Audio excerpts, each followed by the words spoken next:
Hello everyone, কেমন আছেন সবাই? আজ আমরা এক্সট্রাকশন নামক একটি অসাধারণ হলিউড অ্যাকশন সিনেমা এক্সপ্লেন করতে চলেছি, যেখানে আমরা থর খ্যাত অভিনেতা ক্রিস হেমসওয়ার্থ এবং ফারাহ হানিকে দেখতে পাবো, যারা এই সিনেমার মূল চরিত্র। তো চলুন শুরু করা যাক আজকের এক্সপ্লেনেশন এক্সট্রাকশন।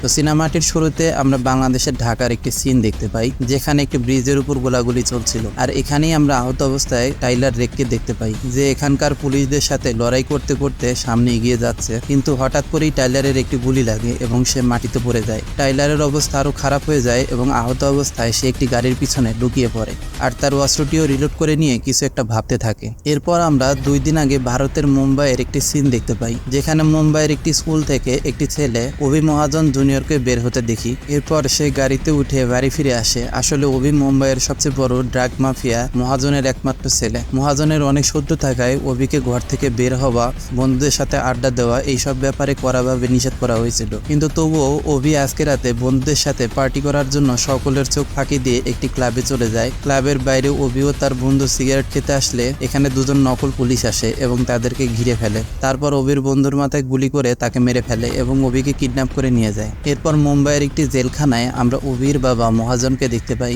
যে তার সব থেকে কাছের লোক সাজুর সাথে দেখা করে। মহাজন সাজুকে বলে দেয়, তুই যদি তোর ছেলের পরবর্তী জন্মদিন দেখতে চাস তাহলে যেভাবেই হোক আমার ছেলেকে খুঁজে বের কর। আসলে মহাজন জানতো যে তার ছেলে অভিকে বাংলাদেশের সবচেয়ে বড় ড্রাগ মাফিয়া আমির আসিফ কিডন্যাপ করে নিয়ে গেছে। একথা শুনে সাজু অনেক চিন্তায় পড়ে যায়, কারণ তাদের কাছে অভিকে ছাড়িয়ে আনার মতো পর্যাপ্ত টাকা ছিল না। আসলে মহাজনের সব টাকা পুলিশ জব্দ করে নিয়ে গেছে। সাজুর স্ত্রী সাজুকে এমন বিপজ্জনক কাজে পাঠাতে চাইছিল না, কিন্তু তার ছেলেকে বাঁচানোর জন্য এই কাজটা করা ছাড়া তার কাছে আর অন্য কোনো উপায়ও ছিল না। তাই সাজু একটা প্ল্যান বানায়। এরপর সিন চেঞ্জ হয় আর আমরা সিনেমার মূল চরিত্র টাইলার রেককে দেখতে পাই, যে তার বন্ধুদের সাথে অস্ট্রেলিয়ায় ছুটি কাটাচ্ছিল। তো ছুটি কাটানোর শেষে টাইলার যখন তার বাড়ি ফিরে আসে, তখন সে তার বাড়িতে তার বন্ধু নিককে দেখতে পায়। ঘরে ঢোকার সাথে সাথে নিক তাকে জানায়, আমরা একটি কাজ নিয়েছি, আর কাজটা হলো ভারতের মুম্বাইয়ের মাফিয়া গ্যাংস্টার মহাজনের ছেলেকে বাংলাদেশ থেকে ছাড়িয়ে আনতে হবে। তবে কাজটা মোটেই সহজ নয়, কারণ ছেলেটি বন্দী রয়েছে ঢাকার সবচেয়ে বড় গ্যাংস্টার আমির আসিফের কাছে। তার বাহিনীর কাছে থেকে ছেলেটিকে উদ্ধার করতে গেলে জীবনের ঝুঁকি রয়েছে, কিন্তু এই কাজের বিনিময়ে মহাজন তাদের অনেক টাকা দিবে। তো মৌখিকভাবে ডিল ফাইনাল করে নিক এখান থেকে চলে যায়, আর তারপর তারা তাদের কাজকে বাস্তবায়ন করার জন্য একসাথে বসে দুই দেশের এই দুই ডন সম্পর্কে ও মিশন সম্পর্কে আলোচনা করে।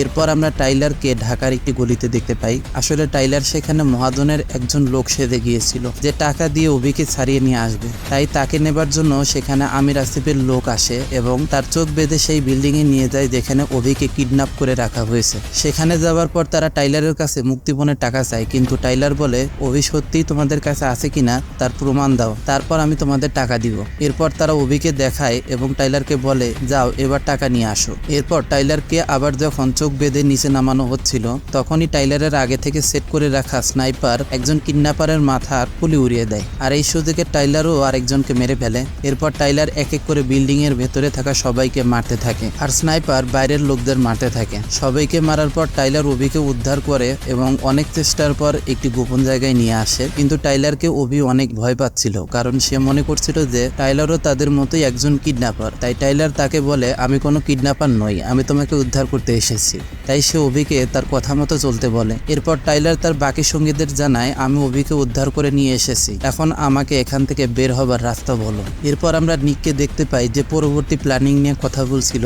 এরপর তারা টাইলারকে একটা লোকেশন দেয় এবং সেখানে যেতে বলে, আর জানায় সেই লোকেশনে গেলে তোমরা একটা বোট দেখতে পাবে, যেটা নিয়ে তোমরা এই শহর থেকে বেরিয়ে আসবে। তো কথা মতো টাইলার অভিকে নিয়ে জঙ্গলের মধ্যে দিয়ে সেই বোটের উদ্দেশ্যে রওনা হয়। তারা যখন বোটের কাছাকাছি পৌঁছে যায়, তখনই সেখানে পুলিশের একটি টিম চলে আসে আর বোটে থাকা সবাইকে মেরে ফেলে। নিক টাইলারকে ফোন করে জানায়, পুলিশ বোটের সবাইকে মেরে ফেলেছে, তাই বোটের দিকে আর যাওয়া যাবে না। তাছাড়া ক্লায়েন্টও আমাদের টাকা পাঠাচ্ছে না আর কোনো রেসপন্সও করছে না। সেই সাথে কেউ একজন আমাদের স্নাইপারকে মেরে তোমার দিকে খুব দ্রুত এগিয়ে যাচ্ছে। তাই টাইলার অ্যালার্ট হয়ে যায় এবং অভিকে নিয়ে পেছনের দিকে দৌড়ায়, আর তাদের পেছনে পেছনে কালো মাস্ক পরার লোকটিও দৌড়ায় এবং তাদের উপর গুলি করতে থাকে। কিছু সময় পর আমরা দেখতে পাই যে কালো মাস্ক পরা যে লোকটি তাদের উপর হামলা করেছে সে আসলে সাজু। আসলে এই সব কিছু সাজুরই প্ল্যান ছিল, আর প্ল্যানটি হলো টাইলারের মাধ্যমে অভিকে কিডন্যাপারের কাছে থেকে উদ্ধার করবে এবং পরে পারে টাইলারের কাছে থেকে অভিকে ছিনিয়ে নিবে, কারণ তাদের কাছে টাইলারকে দেবার মতো টাকা ছিল না। তাই সাজু মিথ্যা কথা বলে টাইলারকে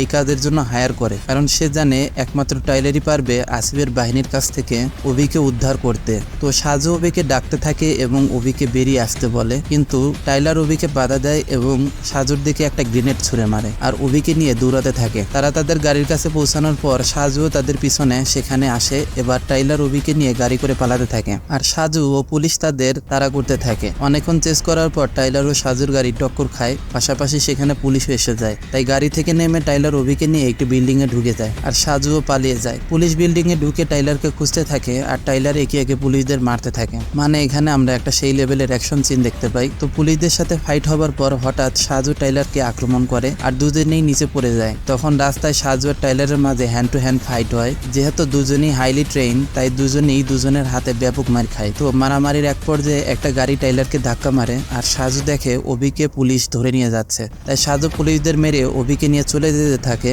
আর তখনই টাইলার একটা ট্রাক নিয়ে এসে সাজুকে ধাক্কা মারে। এরপর টাইলার অভিকে নিয়ে সেখান থেকে চলে যেতে থাকে, কিন্তু পুলিশ এখনো তাদের তাড়া করছিল। তাই একটি ব্রিজের নিচে টাইলার আর অভি লাফ দেয় আর ট্রাকটিও ব্লাস্ট হয়। তাই সবাই মনে করে তারা দুজনেই মারা গেছে, কিন্তু আসিফ এই কথা বিশ্বাস করে না। সে বলে, আমি ওদের লাইভ দেখতে চাই। এইদিকে আমরা দেখতে পাই টাইলার অনেকটা আহত অবস্থায় অভিকে নিয়ে সেখান থেকে চলে যায় আর সাজু আহত অবস্থায় পুলিশের কাছে থেকে ওয়াকি টকি নিয়ে যায়। এরপর রাতে কর্নেল রশিদ টাইলারদের খুঁজতে থাকে আর আসিফকে জানায় ওরা বেঁচে আছে আর ওদের মধ্যে একজন অনেক বেশি আহত হয়েছে। তখন আসিফ টাইলারের ছবি দিয়ে বলে ওকে খুঁজে বের করো। এদিকে টাইলার আর অভি একটা ফ্যাক্টরিতে এসে লুকায়। সেখানে অভি টাইলারের ক্ষতস্থানে ব্যান্ডেজ করে দেয় আর তখনই নিক টাইলারকে ফোন করে আর বলে আমরা এখনো টাকা পাইনি। যে লোকটি তোমার পিছু করছে তার নাম সাজু। সাজু আগে স্পেশাল ফোর্সে ছিল, যে এখন মহাজন সিনিয়রের হয়ে কাজ করে আর ওই আমাদের এই কন্ট্রাক্টটি দিয়েছিল।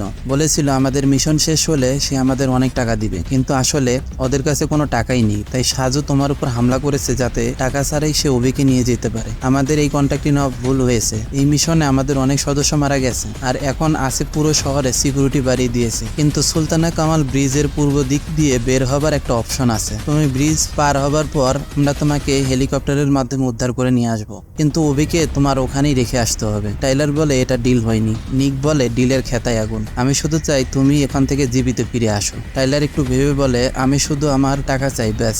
এসব কথাই অভি শুনে ফেলে আর টাইলারকে বলে তুমি কি তাহলে আমাকে এখানেই রেখে চলে যাবে? টাইলার বলে না, তুই থাকলি আমি আমার টাকা পাবো। অন্যদিকে আমরা দেখতে পাই সাজু হোটেলে এসে একটি রুম নেয়। তার নাক ভেঙে বাঁকা হয়ে গেছে, তাই আগে সে তার নাক সোজা করে, তারপর ফ্রেশ হয়ে তার বউকে ফোন দিয়ে বলে যদি আমি 12 ঘন্টার মধ্যে ফোন না করি তাহলে তুমি টাকা পয়সা আর ছেলেকে নিয়ে গায়েব হয়ে যেও। তার বউ বলে তুমি ঠিক আছো তো? তো সাজু বলে ঠিক আছে, শুধু একটু ক্লান্ত হয়ে গেছে।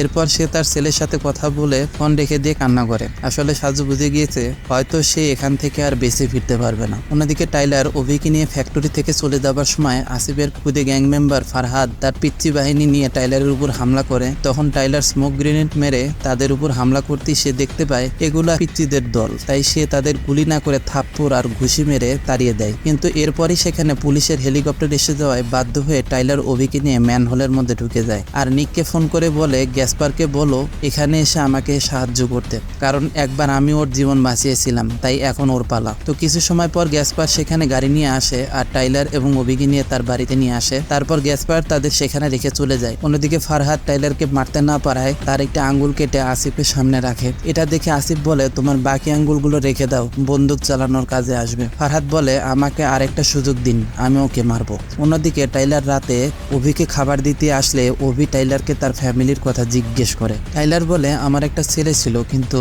6 বছর বয়সে তার ক্যান্সার ধরা পড়ে আর এটার কোনো চিকিৎসা ছিল না, তাই ধীরে ধীরে তার ছেলে মৃত্যুর কোলে ঢলে পড়ে। সে তার ছেলের শেষ সময় তার পাশে ছিল না বলে আজও সেই কষ্ট বয়ে বেড়াচ্ছে। এজন্যই সে এমন ডেঞ্জারাস মিশনে যায় যেন সে কোনো না কোনো মিশনে মারা গিয়ে এই কষ্ট থেকে মুক্তি পায়। এরপর গ্যাসপার আবার সেখানে আসে আর টাইলারের সাথে মদ খেতে খেতে বলে অভিকে তুই এখান থেকে জীবিত নিয়ে যেতে পারবি না, আসিফ সেটা হতে দেবে না। তাই ভালো হয় আমরা ছেলেটিকে আসিফকে দিয়ে দিই অথবা মেরে ফেলি, আর এই কাজের জন্য আসিফ আমাদের 70 কোটি টাকা দিবে। তো টাইলার বলে বুঝছি তোর মাল খাওয়া একটু বেশি হয়ে গেছে। গ্যাসপার বলে আমি তোকে টাকা সহ নিরাপদে বর্ডার পার করে দিব, এতে তুইও খুশি আমিও খুশি। কিন্তু টাইলার এতে রাজি হয় না, কারণ সে এত ছোট একটা ছেলেকে মারবে না। তাই টাইলার গ্যাসপারকে ধাক্কা দিয়ে বলে তুই কাজটা ঠিক করিস নাই। গ্যাসপার বলে আসিফ আমার বন্ধু আর আমি ওর সাথে ডিল করেছি। টাইলার বলে তুই কি চাস আমি উপরে গিয়ে ওর মাথায় গুলি করি? তখন গ্যাসপার স্নাইপার পিস্তল বের করে বলে, এটা তোকে করতে হবে না, এটা আমিই করব, রাস্তা থেকে সরে যা। তো টাইলার তাকে বাধা দিলে দুজনের মধ্যে মারামারি শুরু হয়ে যায়। মারামারির এক পর্যায়ে গ্যাসপার যখন টাইলারকে মেরেই ফেলবে তখনই অভি নিচে নেমে আসে আর গ্যাসপারকে গুলি করে মেরে ফেলে।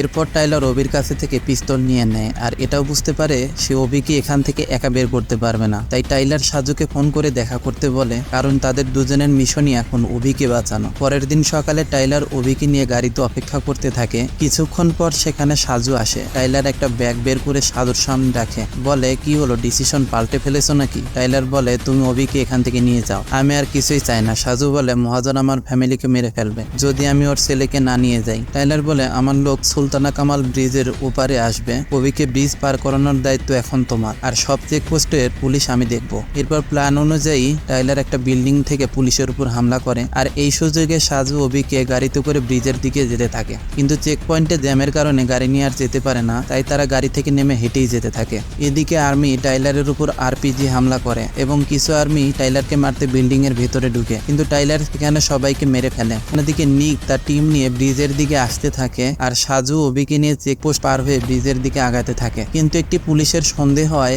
আর সে সাজুকে থামতে বলে। সাজু না থামায় কয়েকজন পুলিশ তাকে আটকায়। অবস্থা বেগতিক দেখে সাজু তাদের গুলি করে মেরে ফেলে। তখন আরো পুলিশ আসতে দেখে সাজু গ্রেনেড ছুড়ে মারে আর আমরা দেখতে পাই এই সব কিছুই আসিফ কর্নেল রশিদকে নিয়ে দূর থেকে দেখছিল। তখন আসিফ রশিদকে ব্রিজে আরো ইউনিট পাঠাতে বলে। এদিকে টাইলার বিল্ডিং থেকে বের হয়ে পুলিশদের মারতে মারতে ব্রিজের দিকে আগাতে থাকে। এর মধ্যে হেলিকপ্টার ভর্তি এলিট ফোর্সের লোক এসে সাজুর উপর এলোপাতাড়ি গুলি করতে থাকে আর নিক ও তার টিম এসেই পুলিশদের মারতে থাকে। নিক আরপিজি দিয়ে এলিটের হেলিকপ্টার উড়িয়ে দেয়। এদিকে পুলিশ মেশিন গান দিয়ে টাইলারকে গুলি করতে থাকলে টাইলার একটি বিল্ডিং এ লুকায়, কিন্তু সেখানেও পুলিশ আসলে টাইলার তাদেরকেও মেরে ফেলে। তারপর পুলিশের গাড়িতে গ্রেনেড ঢুকিয়ে গাড়ি উড়িয়ে দিয়ে আবার ব্রিজের দিকে যেতে থাকে। এদিকে সাজু অভিকে একটা বাসে লুকিয়ে রেখে এলিটদের মারতে থাকে। হঠাৎ একটা গুলি সাজুর মাথায় লাগে আর সে সেখানেই মারা যায়। আসলে কর্নেল রশিদ স্নাইপার রাইফেল দিয়ে গুলিটি করেছে। এরপরই সেখানে নিকদের হেলিকপ্টার আসলে কর্নেল রশিদ একজন পাইলটকে শুট করে দেয়, তাই অপর পাইলট হেলিকপ্টার ঘুরিয়ে নিয়ে আসতে যায়। তখন রশিদ স্নাইপার দিয়ে নিকের টিমের সবাইকে এক এক করে মারতে থাকে।